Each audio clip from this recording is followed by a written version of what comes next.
भारत का राष्ट्रीय फल कौन सा है? या भारत का राष्ट्रीय फल किसे कहते हैं? जिस किसी को आ रहा है हमें कमेंट बॉक्स में कमेंट करके बताएं। चलिए देखते हैं नेक्स्ट।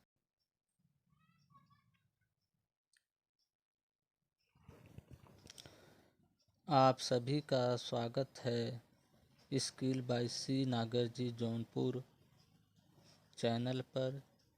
जीके से संबंधित बहुत सारे प्रश्न पूछे जाते हैं। इसी को देखते हुए ही हमने सोचा कि आपके लिए एक ऐसी सीरीज तैयार की जाए जिससे साइंस जीके के महत्वपूर्ण प्रश्न हों, ताकि आपके एग्ज़ाम के प्रिपरेशन में कोई कमी न रह जाए।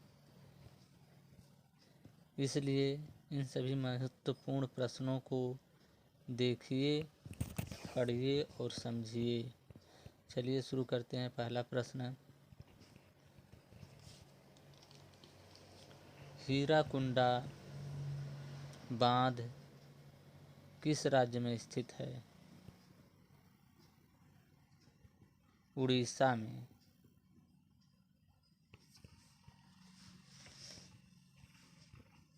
स्पष्ट कर दूं, हीराकुंडा बांध उड़ीसा में है। यह बांध संसार का सबसे बड़ा बांध है। इसकी लंबाई 25.8 किलोमीटर तक है, हीराकुंडा बांध की। अगला प्रश्न देखिए, स्वतंत्र भारत के पहले गवर्नर जनरल कौन थे? लॉर्ड माउंटबेटन, यानी लॉर्ड माउंटबेटन 1947-48 स्वतंत्र भारत के अंतिम वायसराय और पहले गवर्नर जनरल थे, लॉर्ड माउंटबेटन। अगला प्रश्न देखिए, टेलीफोन का आविष्कार किसने किया था? अलेक्जेंडर ग्राहम बेल ने। अलेक्जेंडर के बारे में जान लें। अलेक्जेंडर ग्राहम बेल का जन्म 1847 यानी 3 मार्च 1847 को हुआ था।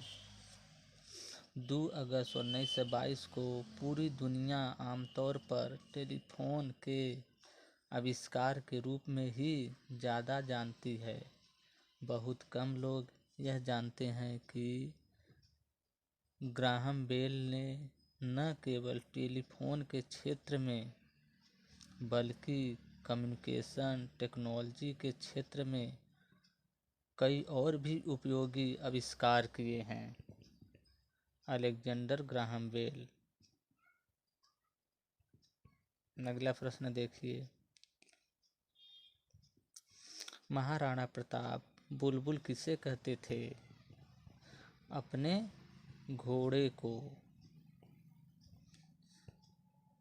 इन सारे प्रश्नों को मैं अगले वीडियो में हल कराया हूँ अच्छे से। मेरा नेक्स्ट वाला वीडियो देख लीजिएगा, और जो भी क्वेश्चन आंसर न समझ में आवे वो मुझे कमेंट बॉक्स में करके भेजिए, आपका सलूशन मिलेगा। अगला प्रश्न देखिए, महात्मा गांधी ने साबरमती आश्रम की स्थापना कब की थी? 1916 को। अगला प्रश्न देखिए, चौरी चौरा कांड कब और कहाँ हुआ था? 4 फरवरी 1922 ईस्वी को चौरी चौरा कस्बा गोरखपुर उत्तर प्रदेश के गोरखपुर में हुआ था चौरी चौरा कांड। मोपला आंदोलन कब और कहाँ हुआ था? मोपला आंदोलन 1921 मालाबार केरल में, यानी मोपला विद्रोह केरल के मोपला किसानों ने 20 अगस्त 1921 ईस्वी में अंग्रेजों के पुलिस थाने को जलाने से शुरू होकर जिंदा जलाने सैकड़ों नागरिकों को जबरन कर देने से इनकार करते हुए मालाबार की धरती को जमींदारों के रक्त से लाल कर दिया गया था। इसी को मोपला आंदोलन कहते हैं। अगला प्रश्न देखिए, स्वराज दल की स्थापना किसने की थी? मोतीलाल नेहरू और चित्तरंजन दास ने स्वराज दल की स्थापना की थी। नेक्स्ट प्रश्न देखिए, लखनऊ समझौता कब और किसके मध्य हुआ था? दिसंबर 1916 ईस्वी में कांग्रेस और मुस्लिम लीग के बीच यह लखनऊ समझौता हुआ था। अगला प्रश्न देखिए, भारतीय राष्ट्रीय कांग्रेस की प्रथम महिला अध्यक्ष कौन थी? सरोजिनी नायडू। अगला प्रश्न देखिए, दांडी यात्रा कब शुरू हुई थी? 12 मार्च 1930 को।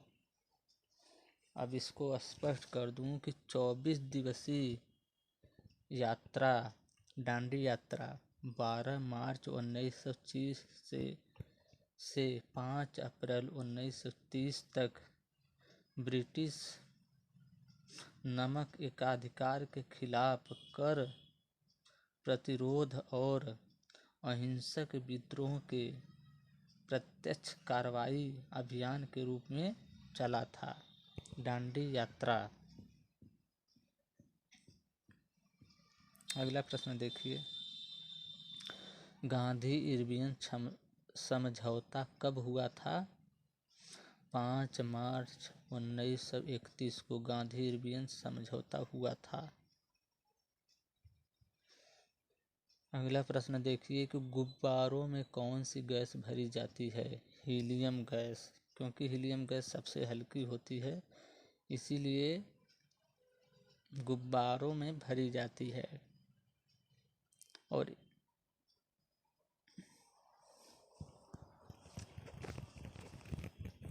अगला प्रश्न देखिए, महात्मा गांधी को सर्वप्रथम राष्ट्रपिता किसने कहा था? सुभाष चंद्र बोस ने महात्मा गांधी को सर्वप्रथम राष्ट्रपिता कहा था या राष्ट्रपिता कहा था। अगला प्रश्न देखिए, भारत और पाकिस्तान के बीच विभाजन किस योजना के तहत हुआ था? माउंटबेटन योजना। स्पष्ट कर दूं कि भारत का विभाजन माउंटबेटन योजना के आधार पर निर्मित भारतीय स्वतंत्रता अधिनियम 1947 के आधार पर किया गया था। अगला प्रश्न देखिए, ओणम किस राज्य का प्रसिद्ध त्योहार है? केरल का। दिल्ली भारत की राजधानी कब बनी? 1911 में दिल्ली भारत की राजधानी बनी, यानी 13 फरवरी 1931 को भारत की नई राजधानी के रूप में दिल्ली का उद्घाटन किया गया था। दिल्ली की राजधानी बनाने की घोषणा 12 दिसंबर 1911 को दिल्ली दरबार में की गई थी। इससे पहले भारत की राजधानी कहाँ थी? कलकत्ता थी।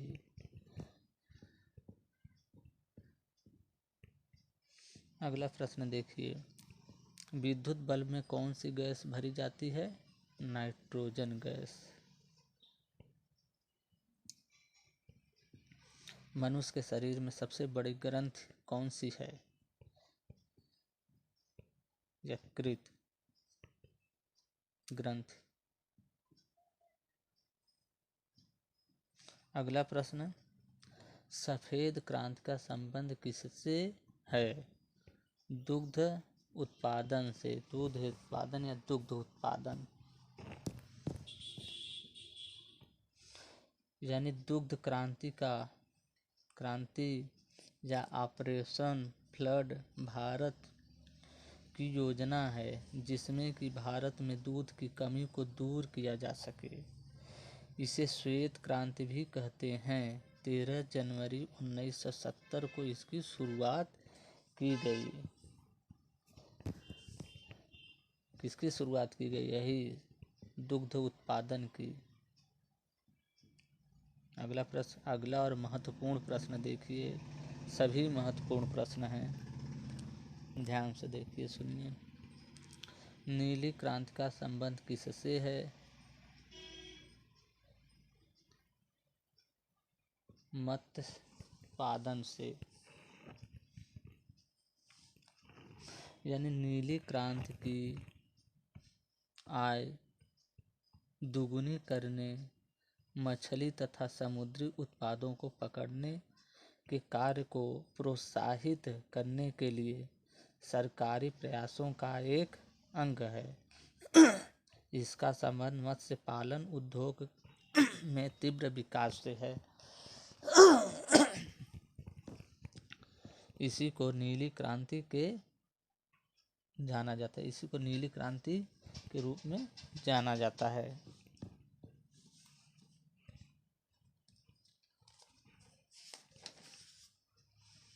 दोस्तों, हम उम्मीद करते हैं कि इससे आपको काफ़ी कुछ जानकारी मिली होगी। हम बस इसके बदले इतना चाहते हैं कि आप इस वीडियो को लाइक, कमेंट, सब्सक्राइब कर दें, क्योंकि आपका लाइक, कमेंट, शेयर करना ही होता है हमारी मेहनत का फल। वीडियो देखने के लिए आपका बहुत बहुत धन्यवाद। Thanks for watching.